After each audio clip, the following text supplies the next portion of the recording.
Bien avant la poudre et l'acier, les hommes trouvaient déjà des moyens de s'entretuer avec une inventivité effrayante. Le poison, le feu, les projectiles vivants et des mécanismes que les ingénieurs modernes n'osent toujours pas reproduire aujourd'hui. 10 exemples de ce que l'Antiquité était prête à faire pour remporter la victoire. Cette liste réunit 10 types d'armes et d'équipements venus des coins les plus divers du monde antique, des steppes de la mer Noire au désert de la Mésopotamie, chacun bouleversant à sa manière les représentations habituelles de la guerre de son époque. Commençons par une arme d'apparence trompeusement simple, une flèche ordinaire qui a cessé de l'être au moment où le poison l'a touchée. Flèches empoisonnées, scythes. Les archers scythes ne comptaient pas uniquement sur leur précision. Avant chaque combat, chaque pointe de flèche passait par un processus à part, presque rituel. On mélangeait le venin de vipère avec les corps des serpents eux-mêmes en décomposition, on ajoutait du sang humain, puis on laissait le mélange pourrir plusieurs semaines dans un récipient enterré. Les auteurs anciens appelaient ce mélange le poison scythe. Pline l'Ancien écrivait que les Scythes trempaient leurs flèches dans le venin de serpent et le sang humain, et Lucien de Samosate confirmait que les flèches scythes étaient toujours couvertes de poison. Le guerrier touché par ce mélange ne mourait pas de la blessure elle-même, mais de l'infection du sang qui se déclenchait presque aussitôt. Même une simple égratignure se transformait en condamnation à mort, et les soins de campagne restaient totalement inutiles, car il était impossible de cautériser ou de nettoyer la plaie assez vite pour arrêter la propagation du poison dans le corps. C'est peut-être cette pratique qui est à l'origine des mythes antiques sur le sang empoisonné de l'hydre, qui a plus tard tué Héraclès lui-même, les Grecs sachant très bien de quoi étaient capables leurs voisins des steppes. Mais la flèche scythe était loin d'être l'arme la plus sophistiquée de l'Antiquité. Les Romains ont pris une autre voie, et ont créé un mécanisme capable de percer les armures à des centaines de pas de distance. Le scorpion romain. Pendant que certains misaient sur le poison, d'autres cherchaient un moyen de tuer à distance, avec une précision inaccessible à un arc ordinaire. Le scorpion romain se présentait comme un cadre en bois muni de 2 bras, tendus par des cordes torsadées de tendons ou de crins de cheval. Une courte flèche d'environ 70 cm, munie d'une pointe de fer, y était chargée et perçait les armures jusqu'à 100 mètres de distance.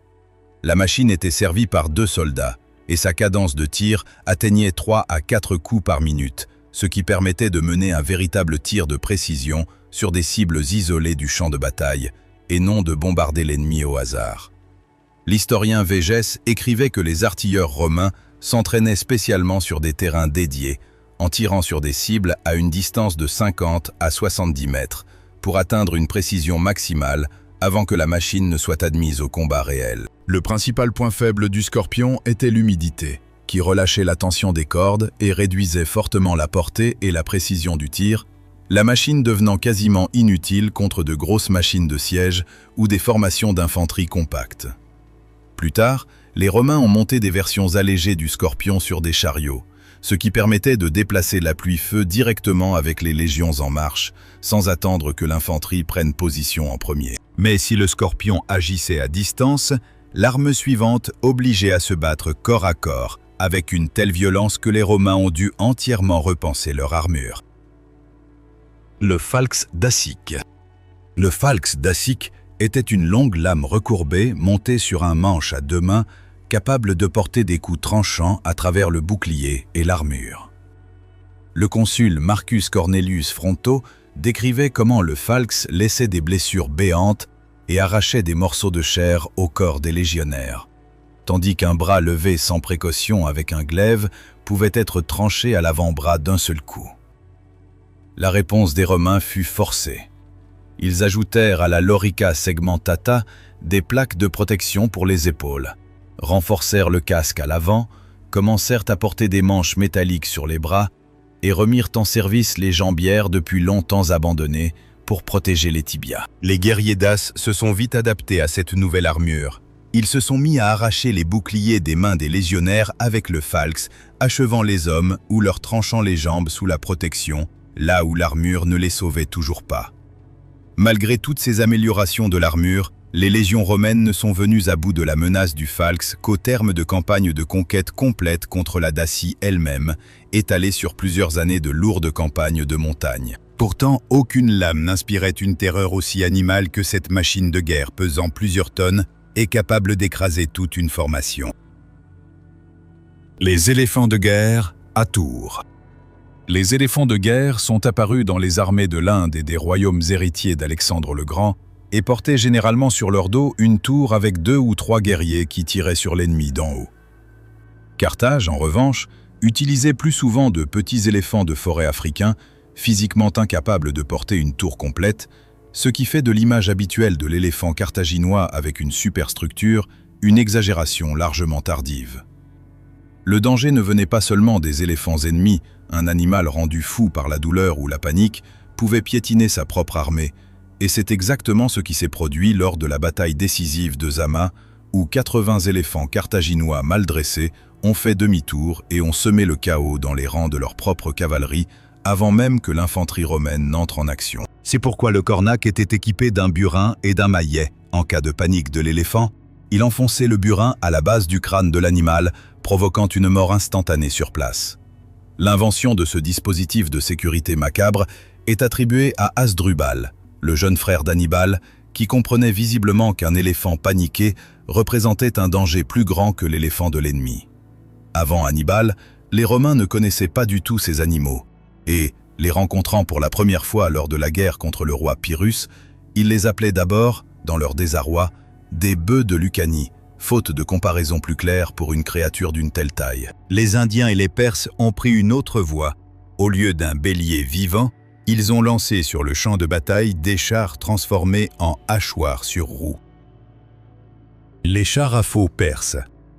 L'idée des chars à faux a d'abord été appliquée par les Assyriens, qui fixaient de longues lames sur les moyeux des roues, et les Perses l'ont poussé à l'extrême en ajoutant aussi une pointe sur le timon pour l'attaque frontale contre l'infanterie lourde. Le général grec Xénophon, qui a personnellement vu ces chars au combat, décrivait comment les faux étaient fixés sur les essieux, inclinés vers le sol, pour découper en morceaux tout ce qui se trouvait sur leur passage, l'idée des Perses étant de s'enfoncer à pleine vitesse dans les rangs ennemis pour les briser. Dans des circonstances favorables, le char parvenait effectivement à percer n'importe quelle ligne de défense. Mais lors de la bataille décisive de Gaugamel, le plan du roi perse Darius a échoué. Les Macédoniens s'écartaient devant les chars, les laissant passer vers l'arrière, criblaient les conducteurs de javelots et faisaient du bruit pour effrayer les chevaux. Cette arme, qui exigeait un terrain parfaitement plat et dégagé, ainsi qu'une coordination irréprochable entre les conducteurs et les troupes d'appui, s'est révélée trop capricieuse face à une infanterie disciplinée. Plus tard, des chars similaires mais perfectionnés ont été adoptés par les généraux héritiers d'Alexandre le Grand, qui les ont rendus plus maniables et capables d'attaquer même les longues piques d'infanterie de la phalange macédonienne. Toutes les armes de l'Antiquité ne frappaient pas au hasard. Certains projectiles visaient une cible unique et bien précise, et portaient même un message personnel à son intention. Les balles de fronde en plomb. Les frondeurs de la période hellénistique utilisaient des projectiles en plomb en forme d'amande ou de citron qu'un combattant expérimenté pouvait lancer à plus de 300 mètres, alors que la plupart des affrontements se déroulaient à une distance bien plus courte. On y gravait généralement le nom d'un commandant, celui d'une unité, ou des symboles magiques, comme un scorpion ou un éclair, pour donner au projectile une force supplémentaire. Mais lors de fouilles dans l'ancienne ville d'Hippos, près du lac de Tibériade, des archéologues israéliens ont trouvé une balle du IIe siècle avant notre ère, portant un mot grec de 5 lettres, signifiant à peu près « prends ta leçon » ou « apprends ça ». Selon toute apparence, le frondeur n'a pas seulement envoyé à l'ennemi un projectile mortel, mais aussi un message bien personnel, un cas d'humour individuel extrêmement rare, conservé à travers 2000 ans. Ces projectiles étaient coulés en plomb, justement à cause de sa densité. Un morceau de plomb de même taille qu'un projectile en argile ou en pierre était bien plus lourd, et volait donc plus loin et avec plus de précision pour le même effort du frondeur. Pourtant, les solutions les plus inventives de l'Antiquité ne sont pas nées sur Terre, mais sur l'eau. là où les Romains ont dû transformer les batailles navales en combats terrestres. Le Corvus romain. Au début de la première guerre punique, les Romains étaient des légionnaires expérimentés mais de piètres marins et perdaient régulièrement les batailles navales face à Carthage, dont la flotte dominait depuis des siècles la Méditerranée occidentale. La solution s'est révélée d'une simplicité extrême, une passerelle basculante d'un peu plus d'1 mètre de large et d'environ 11 mètres de long, munie d'une pointe à son extrémité, qu'on a appelée le corbeau. Quand un navire ennemi se trouvait à proximité, la passerelle s'abattait sur son pont, la pointe s'enfonçait dans les planches et le combat naval se transformait aussitôt en affrontement d'infanterie, exactement le domaine où les Romains excellaient. La première grande bataille où le corbeau fut utilisé apporta aux Romains une victoire éclatante sur une flotte carthaginoise bien plus expérimentée. Et par la suite, cette tactique fonctionna si bien que, pendant le reste de la guerre, Carthage ne remporta plus qu'une seule bataille navale. Mais le corbeau avait un prix. Cette lourde structure à la proue nuisait sérieusement à la tenue en mer du navire, et les Romains perdirent presque entièrement 2 de leurs flottes dans des tempêtes, en grande partie à cause de cette superstructure alourdie. 2 siècles plus tard, la flotte romaine a imaginé une solution similaire, mais tout autre. Cette fois, l'ennemi n'était plus simplement accroché par une passerelle, mais littéralement harponné à distance. Le Harpax de la flotte romaine. L'amiral Marc Agrippa a dû affronter les navires légers et maniables du pirate Sextus Pompée, presque impossible à rattraper en haute mer. La solution fut le Harpax, un projectile emprunté aux Grecs sous la forme d'une lourde poutre munie d'un crochet massif à son extrémité, tiré depuis une baliste embarquée. En touchant le flanc d'un navire ennemi, le Harpax s'enfonçait solidement dans la coque, après quoi l'équipage enroulait le câble sur un treuil et tirait la prise tout contre le navire pour l'abordage, sans que l'adversaire ne puisse rien y faire. La maniabilité des capitaines siciliens de Pompée ne comptait plus. Il était tout simplement impossible d'échapper à un harpon volant plus vite que le meilleur des rameurs. Lors de la bataille décisive de Noloque, ce dispositif a largement décidé de l'issue du combat. Contre des flottes presque égales en nombre, le Harpax a donné aux Romains un avantage décisif. Et de l'immense flotte pirate, seule une poignée de navires a réussi à s'échapper vers le large, tandis que Sextus Pompée lui-même fuyait le champ de bataille après avoir perdu l'essentiel de ses forces. Mais les projectiles les plus lourds de l'Antiquité ne venaient pas des navires, mais des machines de siège, dont le nom vient d'un animal qui rue plus fort qu'un canon. L'onagre. Cette machine de jet du bas empire romain fonctionnait sur le principe d'un seul bras puissant.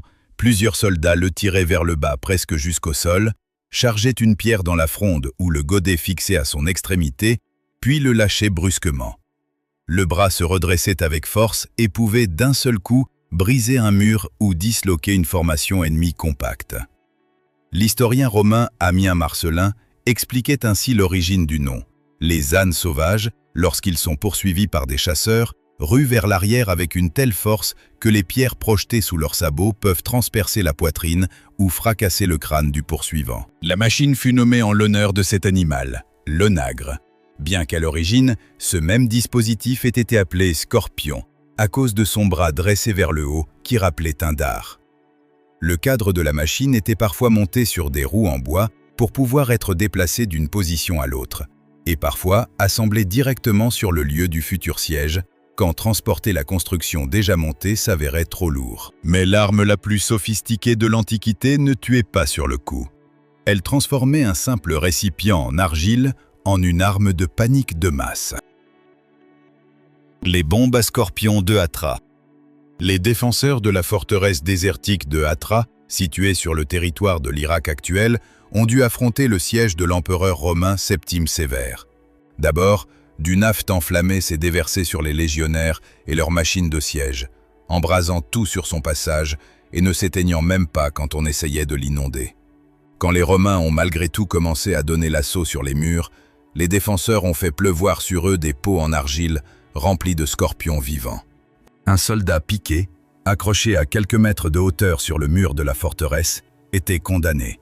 Il ne pouvait pas redescendre pour se faire soigner, et le venin agissait vite, provoquant une douleur atroce et la panique en plein assaut.